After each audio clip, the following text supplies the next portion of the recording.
In July of 1863, Abraham Lincoln sat alone in the White House and wrote a letter so angry, so cutting, that if his general had ever read it, the course of the American Civil War might have changed. General George Meade had just let Robert E. Lee escape from Gettysburg. Lee's army was wounded, cornered, out of supplies. One final engagement, and the war could have ended that summer. Instead, Meade hesitated. Lee slipped across the Potomac, and more than 100,000 American soldiers would die in the 2 years of war that followed. Lincoln was furious. He picked up his pen, and for 4 pages, he unloaded every frustration, every disappointment, every accusation. That letter is in the Library of Congress today. You can go read it, but General Meade never did, because at the bottom of the last page, in Lincoln's own handwriting, are 2 words: never sent. Why?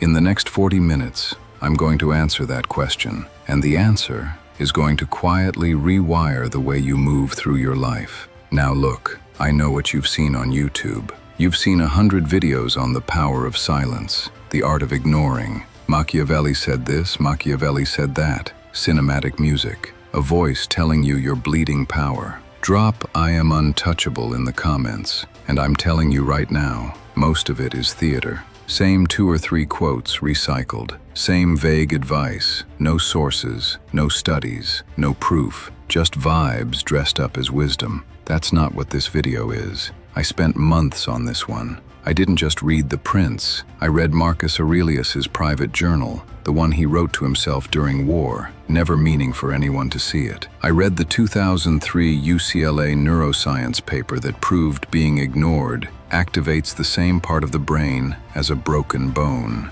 I studied how Warren Buffett handles his critics, how Queen Elizabeth kept her composure through 70 years of global scrutiny, how an FBI hostage negotiator named Chris Voss used silence to save lives. I pulled from 9 different thinkers across 2,500 years: Marcus Aurelius, Epictetus, Seneca, Laozi, Sun Tzu, Schopenhauer, Nietzsche, Viktor Frankl, and yes, Machiavelli, but as one voice in a chorus, not the whole song. Here's what I found. The internet's version of ignoring people is incomplete. It's also, in some cases, dangerously wrong. By the end of this video, you'll understand 5 things nobody else is teaching. 1. Why being ignored physically hurts, and why that makes it the most powerful social tool ever discovered. 2. What 9 of history's greatest minds actually said about silence, not the Instagram version. 3. 5 laws of strategic silence, each one backed by a real study, a real philosopher,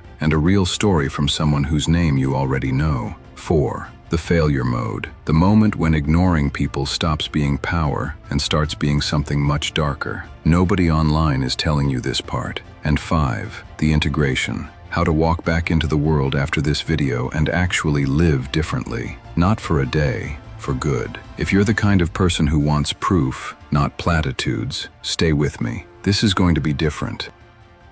Let's start with the science. In the year 2003, a researcher named Kipling Williams at UCLA did something that seemed completely trivial. He invented a computer game. 3 players, 1 ball. You toss the ball between players on a screen. That's it. It was called cyberball. Here's the catch. Williams was running the experiment. 2 of the 3 players weren't real. They were programmed, and in the middle of the game, without warning, those 2 programmed players would just stop throwing the ball to the human. They'd pass it to each other, over and over, ignoring the real player, a minor, meaningless snub, in a game, against strangers that the player would never see again. And Williams put his subjects inside an fMRI scanner, a brain scanner. What he found changed social neuroscience forever. The moment those players realized they were being excluded, a region of the brain called the dorsal anterior cingulate cortex lit up like a Christmas tree. You know what else activates that exact region? Physical pain, the broken bone, the burned hand, the knife cut. Being ignored doesn't feel like pain metaphorically. Your brain literally processes it as pain. Williams and his co-authors, Naomi Eisenberger and Matthew Lieberman, published that study in the journal Science. It's been cited thousands of times. It's one of the foundational findings in modern psychology. Now, sit with that for a second. For hundreds of thousands of years, our ancestors lived in tribes. If you were cast out, you died. Not metaphorically, you died. A human alone in the wilderness 40,000 years ago was a human on a timer. Days, maybe weeks. So evolution wrote a program into our brains. Being excluded equals death. And the pain signal evolved as the alarm bell. When you're ignored, your brain screams at you, you're about to die. That alarm still rings today, in a boardroom, in a classroom, in a text message that goes unanswered for 6 hours. That's why it hurts so much when someone ignores you. It isn't weakness, it's a 30,000-year-old survival instinct, firing off in a world where the threat is no longer real. Now here's the part that matters. That same instinct is firing in everyone else too. Every coworker who insulted you, every ex who hurt you, every hater in your comment section, every narcissist in your family, every person who has ever disrespected you and walked away feeling superior is running on the exact same ancient hardware. When they get ignored, not argued with, not insulted back, not engaged with at all, the alarm bell rings in their skull. And that, right there, is why the art of ignoring isn't a trick. It isn't a game. It isn't a dark psychology hack. It's the most primal weapon in human social behavior, and almost nobody knows how to use it. But before I show you how, we need to go back, way back, because the people who figured this out first did it without MRI machines. They did it with nothing but a pen, a life of suffering, and enough wisdom to write things we're still quoting 2,000 years later. Let me introduce you to them. Rome, 170 AD. The most powerful man on earth, Marcus Aurelius, emperor of the Roman Empire, is sitting in a war tent on the frontier. Germanic tribes are trying to destroy his empire. He's exhausted. His wife is rumored to be unfaithful. His generals are plotting. His son, Commodus, is showing signs of becoming a monster. And every night, by candlelight, this man, who could have anyone killed with a word, is writing a private journal to himself. He never intended for anyone to read it. The title we gave it, Meditations, came later. To Marcus, it was just notes, reminders, self-talk. And the very first entry of Book 2 opens like this: Begin the morning by saying to thyself, I shall meet with the busybody, the ungrateful, arrogant, deceitful, envious, unsocial. Think about that. The most powerful man in the world, preparing himself every single morning for people who would try to disturb him, not to attack them, not to punish them, just to not let them into his mind. He writes later, you have power over your mind, not outside events. Realize this, and you will find strength. This is the Stoic core, and it's the first layer of the art we're uncovering. The Stoics weren't teaching you to ignore other people. They were teaching you to stop granting them access to your inner life. That distinction matters. Write it down if you need to. Now travel back 100 years before Marcus, to a slave. His name was Epictetus, and he was owned by a Roman official who, according to legend, once twisted his leg so violently that he broke it. The story goes, whether true or embellished, that Epictetus looked up calmly and said, I told you it would break. And when it snapped, he said, see, I told you so. He was born into slavery. He had nothing. His body was crippled. He had every reason to be the angriest man alive, and he became one of the most serene philosophers in history. His central teaching was something he called the dichotomy of control. Two categories. Everything in existence falls into one of them. Things you control, your thoughts, your judgments, your actions, your responses. Things you don't control,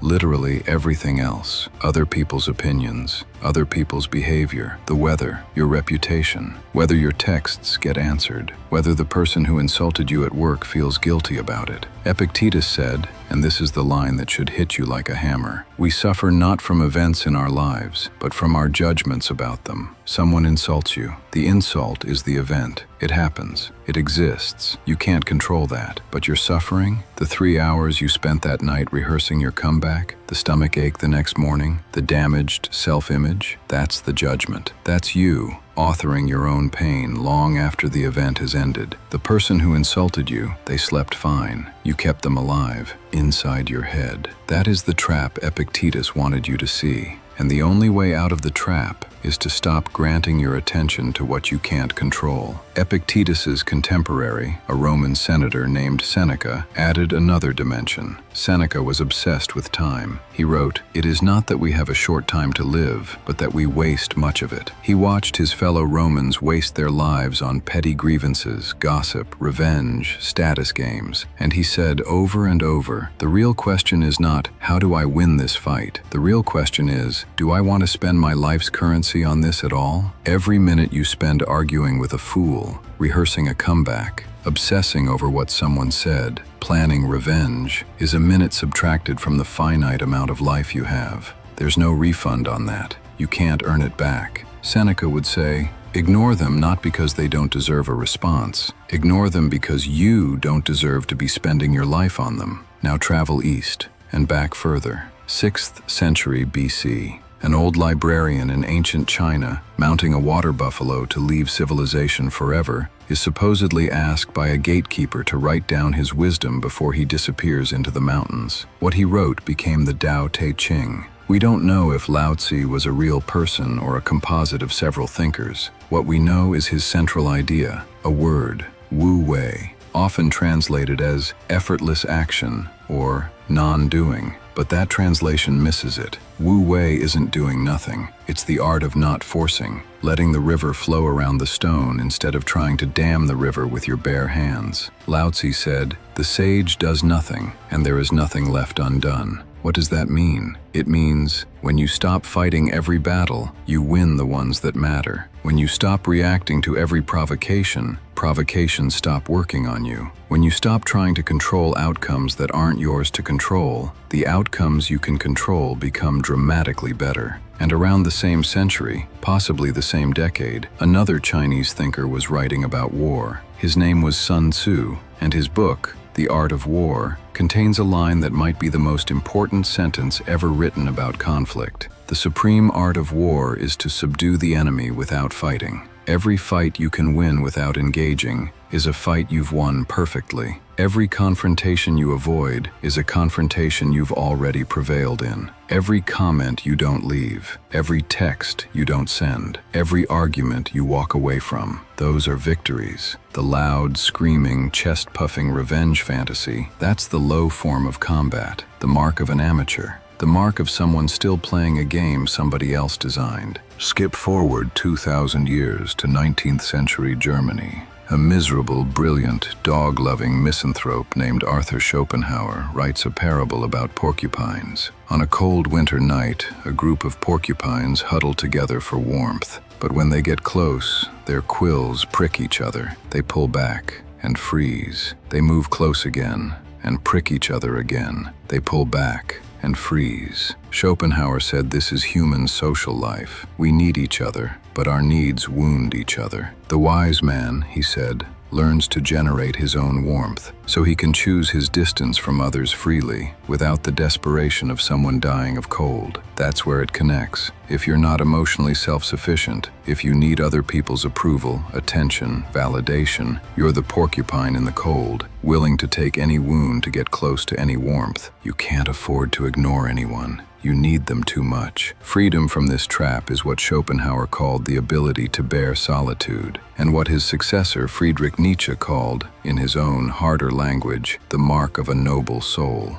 Nietzsche was obsessed with a concept he named ressentiment. It's French, not German, because Nietzsche thought the French word captured something English didn't. Ressentiment is the psychology of the weak who can't act against their enemies directly, so they rewrite reality. They tell themselves the one who wronged them is evil. They obsess over revenge they'll never take. They wait, they seethe, they live inside the wound. Nietzsche said, "The noble man, the strong man, doesn't do this. He experiences the wound, processes it, and moves on. He doesn't store it. He doesn't feed it. To be incapable of taking one's enemies, one's accidents, even one's misdeeds seriously for long, that is the sign of strong, full natures." That's the line. Tattoo it on your brain. And then, one more. A doctor, a Jewish psychiatrist, a man named Viktor Frankl, who, in 1942, was taken from his home in Vienna and sent to Auschwitz. Frankl lost his mother, his father, his brother, his wife. He survived,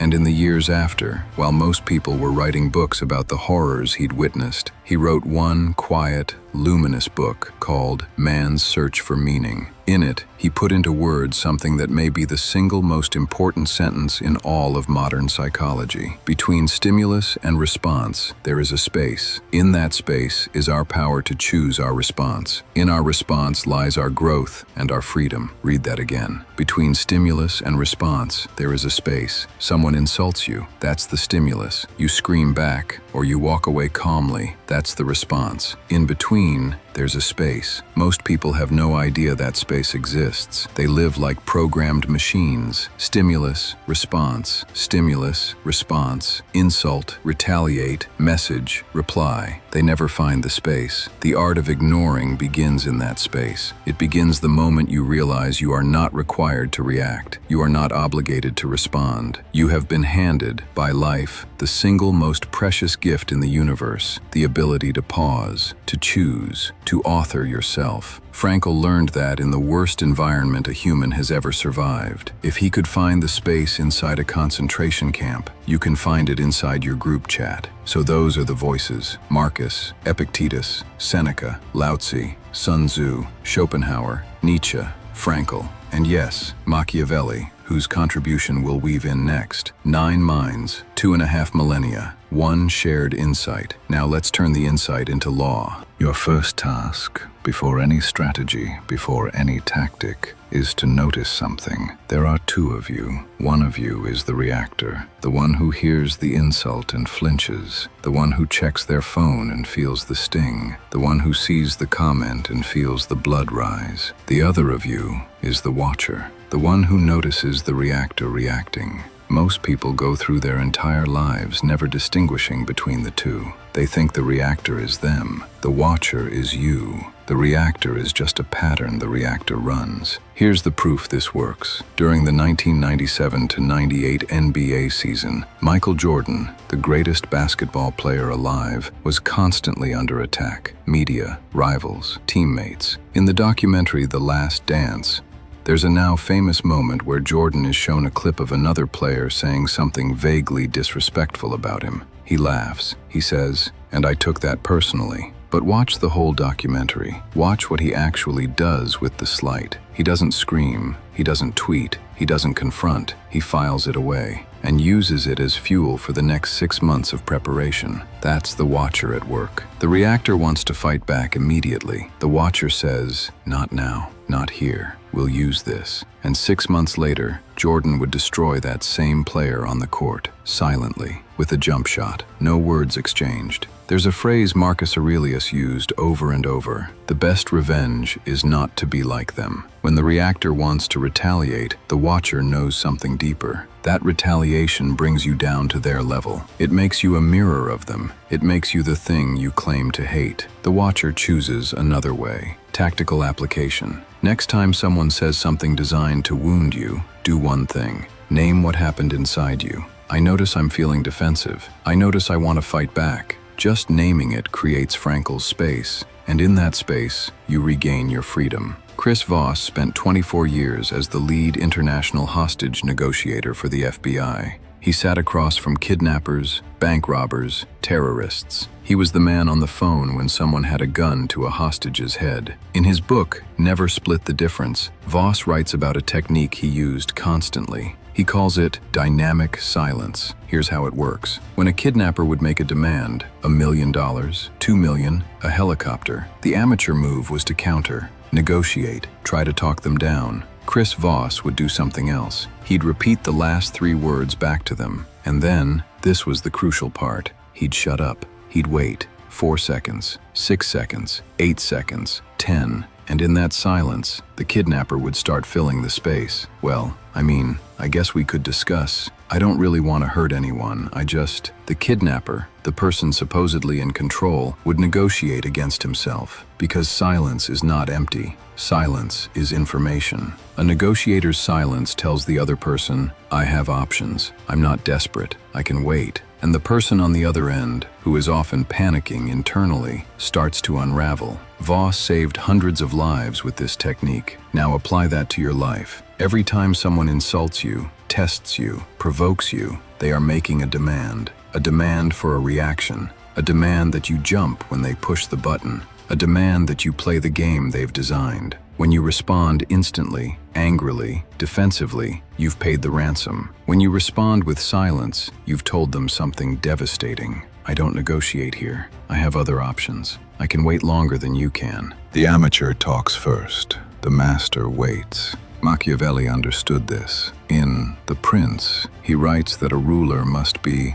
a great pretender and dissembler, someone whose inner state is never easy to read. Because the moment others can read you, they can manipulate you. The moment they know your buttons, they can press them. Tactical application. When you feel the urge to respond to a provocation, count to 10, out loud in your head. Most of the time, by the count of 7, you realize there's nothing worth saying, and the silence itself communicates more than any sentence would. Robert Cialdini is a social psychologist at Arizona State University. In the early 1980s, he wrote a book called Influence: The Psychology of Persuasion. It became one of the most cited books in modern psychology. Businesses, marketers, governments study it. In that book, Cialdini identifies 7 principles of influence. One of them, the one he said was the most powerful, is scarcity. Human beings assign value based on availability. Gold is valuable because there isn't much of it. Diamonds, time, rare art, rare experiences. And the same principle applies to you. If you are always available,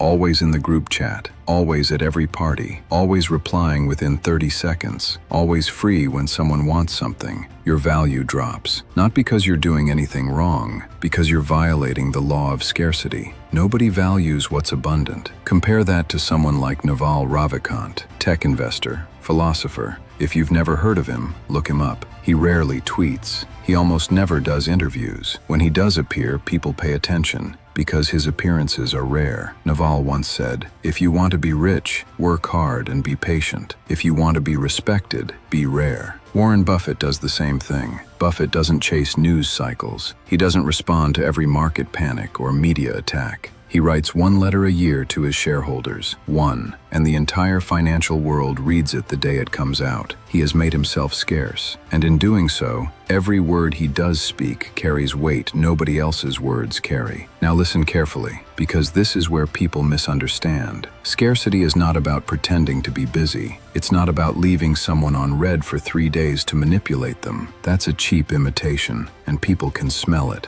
True scarcity comes from having a life rich enough, purposeful enough, interesting enough, that your time is genuinely valuable. When you are building something real, a skill, a business, a craft, a body of work, your attention naturally becomes scarce because your life is full. The scarcity isn't a trick, it's a byproduct. Tactical application. Start treating your attention like a budget. You have a finite amount of it each day. Ask yourself, every time someone asks for a piece of it, is this worth the expense? Most days, the answer for most requests will be no. That's not rudeness. That's financial literacy for your inner life. Queen Elizabeth II sat on the British throne for 70 years. 70 years. Think about that. She outlasted 15 British prime ministers, 14 American presidents, every imaginable crisis, wars, scandals, family drama that played out in front of the whole world. And in all 7 decades of her reign, she never once gave a public interview defending herself. Never. There's a phrase, often attributed to her, though it actually came from the 19th century Prime Minister Benjamin Disraeli, that captured her whole approach. Never complain, never explain. When her family was under attack, she didn't retaliate. When the press invented stories about her, she didn't respond.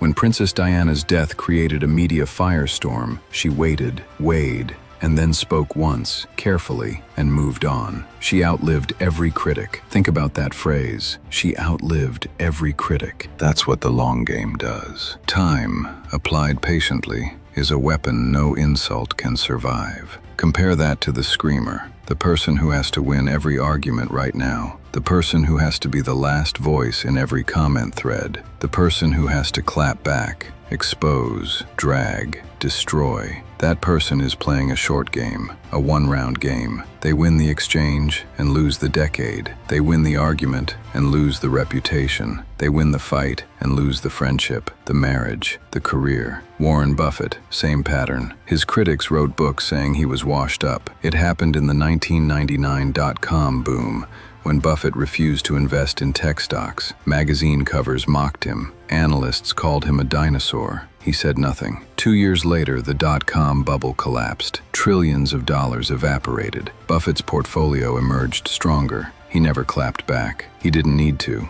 Reality did it for him. There's a line from Laozi that captures this. Nature does not hurry, yet everything is accomplished. Your critics are loud because they're short-term. You are quiet because you're playing a 20-year game they can't see. Tactical application. Ask yourself before responding to any attack, will this matter in a year? If not, silence. If yes, wait 24 hours, then respond with precision. The tongue wet with emotion produces words you will regret. The tongue dry with thought produces words that last. Now we come to the deepest law, the one that ties everything else together. Marcus Aurelius wrote a line that for me is the core of the entire Meditations. He wrote, "It never ceases to amaze me. We all love ourselves more than other people, but care more about their opinion than our own." Read that again. You are the person closest to you. You know yourself better than anyone else possibly could. You've lived every moment of your life. You know your intentions, your struggles, your victories, your defeats, and somehow you've outsourced the verdict on your own worth to strangers, to coworkers, to an ex, to the 43-year-old man in your comment section typing with his thumbs. That's insanity, and yet almost all of us do it. There's a phenomenon that psychologist Thomas Gilovich documented in the 1990s called the spotlight effect. He had subjects wear embarrassing t-shirts into rooms full of people, then asked them how many people noticed. The subjects vastly overestimated. The truth? People are thinking about themselves, not about you. The spotlight you feel on you at all times, the imagined audience judging your every move, is largely a hallucination. Other people are too busy worrying about their own spotlight to be watching yours. The people who have liberated themselves, the truly free ones, figured this out. There's a story about Keanu Reeves that captures this perfectly. In 2019, he was flying on a plane that had to make an emergency landing in Bakersfield, California. The plane was hours away from its destination.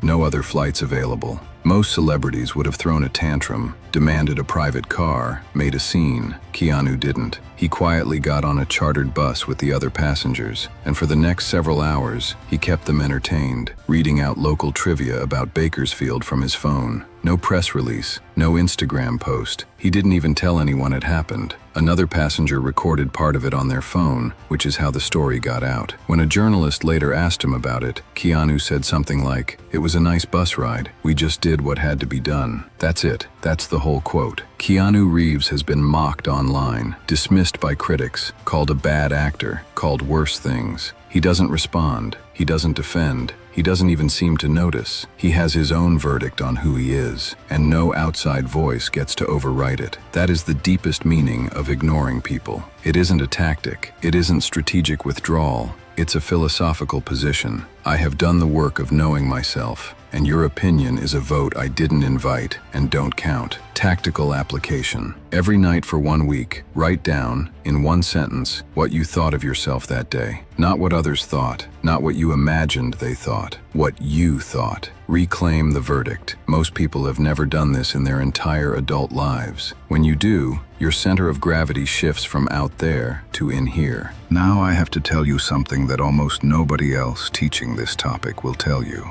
The art of ignoring has a dark side, and if you misapply what you've learned in this video, you won't become powerful. You'll become something smaller, lonelier, and more damaged than you were before. Here are the 3 failure modes. Failure 1, confusing avoidance with silence. Carl Jung, the Swiss psychiatrist who founded analytical psychology, wrote extensively about something he called the shadow. The shadow is every part of yourself you refuse to acknowledge, the anger you don't express, the fear you won't admit to, the grief you've buried. Jung's insight was this: what you don't face, you don't avoid. You simply push underground, where it grows. If you're using ignoring people as a way to avoid having hard conversations with people you love, that's not power. That's cowardice wearing a philosopher's robe. You are not Marcus Aurelius ignoring the frontier's noise. You are a scared person refusing to show up to your own life. Silence is a weapon for the marketplace. It is a disaster in the bedroom. Your partner, your parents, your children, your closest friends, these people deserve your words, your honesty, your hard truths, your repair attempts after arguments, your willingness to say, "I was wrong," or "that hurt me," or "I need you." Mistake them for enemies, mistake their friction for attacks, and you'll end up untouchable and alone. Failure 2. Suppressing emotion instead of processing it. There is a concept in Buddhist psychology called spiritual bypassing, coined by psychologist John Welwood in the 1980s. It describes the tendency to use spiritual or philosophical ideas to avoid dealing with unresolved emotional material. I'm not angry. I'm just above it. They don't affect me. I don't care. If you have to say it, you usually do care. And the pretending, the performance of indifference, is not strength. It's suppression. And suppressed emotion doesn't go away. It leaks out sideways, into your body as illness, into your relationships as coldness, into your work as a strange, low-grade resentment toward everyone. The Stoics weren't pretending to feel nothing. Marcus Aurelius's journal is full of raw frustration, disappointment, self-criticism. He felt things. He just didn't let the feelings drive the car. Real equanimity is feeling everything and still choosing your response. Fake equanimity is pretending you feel nothing and then exploding 6 months later in a way you don't understand. Failure 3. Treating every friction as an enemy. Not everyone who criticizes you is a hater. Not every disagreement is an attack. Not every hard truth from a friend is an insult. If you build a fortress so thick that no feedback can penetrate, you stop growing. You start thinking you're the master while everyone around you watches you repeat the same mistakes for a decade. The art of ignoring must be paired with its opposite, the art of listening, the art of knowing which voice is worth hearing. Here's the filter I use. If the person giving you critical feedback has skin in the game, if they love you, work with you, have your real interests at heart, listen. Really listen, even if it stings. If the person has no skin in the game, a stranger on the internet, a bitter ex, someone whose only investment is their own ego, ignore them completely. Don't confuse the two. Mistaking a loving truth-teller for a hater will wreck your life faster than any critic could. So this, finally, is the full picture. The art of ignoring isn't always. It isn't everyone. It isn't an identity you wear. It's a tool, a precise, powerful, ancient tool. And like every powerful tool, it can heal or it can destroy, depending entirely on the hand that holds it. So, back to Lincoln. A general has cost him the chance to end the Civil War. Soldiers have died who didn't have to. And Lincoln has poured every ounce of his frustration into 4 pages of the sharpest writing of his life, and he puts it in a drawer. For years, historians thought Lincoln was unique in this, but scholars studying his letters have since found that this was a habit. Lincoln wrote dozens of these letters during his presidency. Rage, frustration, disappointment. He wrote them all. He almost never sent them. He called them his hot letters. He would write them to get the feeling out of his body, and then, instead of firing the cannon, he would quietly set the cannon down and walk away. Think about what this means. It means the greatest American president didn't become great by having no anger. He had plenty of anger. He was one of the most criticized, most attacked, most hated presidents of his era. Political cartoons compared him to an ape. Newspapers called for his removal. His own cabinet plotted against him. He felt all of it. He just chose over and over not to hand his life over to it. He chose the space between stimulus and response. He chose what Marcus Aurelius chose, what Epictetus chose, what Laozi chose, what Frankl chose. He chose to be the watcher, not the reactor. And that choice, repeated day after day for 4 years of the most consequential presidency in American history, is a large part of why he held a breaking country together. Now here's what I want to leave you with. You are going to finish this video. You're going to close your phone. You're going to walk back into your life. And within hours, maybe minutes, someone is going to test you. A notification will buzz. A coworker will say something sideways. An ex will cross your mind. Your mother will make a comment. A stranger on the road will cut you off. The ancient alarm bell will ring in your skull. Respond, react, defend, attack. In that exact moment, I want you to do one thing. Find the space, just the space. You don't have to handle it perfectly. You don't have to be Marcus Aurelius overnight. You just have to notice that there's a space between what happened and what you do next. That's the beginning. And every single time you find that space and choose consciously what comes next, even if you choose to engage, even if you choose to speak, you are rewriting a 30,000-year-old pattern. You are becoming something the reactive animal inside you was never designed to be. You are becoming free. Marcus Aurelius once wrote near the end of his Meditations a line that I think about almost every day. He wrote it to himself, an old emperor dying at a war camp, knowing he would be dead within months. He wrote, "You have power over your mind, not outside events. Realize this, and you will find strength." 2,000 years ago, and it is still the only truth that matters. If this video gave you something real, if it felt different from what you usually find on this topic, I'd ask one thing of you. Don't leave a comment saying, "I am untouchable." That's not what this is about. Instead, tell me the name of one philosopher, one idea, or one story from this video that you're going to carry with you into tomorrow. One, that's enough. I'll read every one. Subscribe if you want more of this research-based, evidence-driven, long-form essays on the ideas that actually change lives. I'm not interested in vibes. I'm interested in truth. If that's what you're here for, we're going to get along. Until next time, find the space and live from there.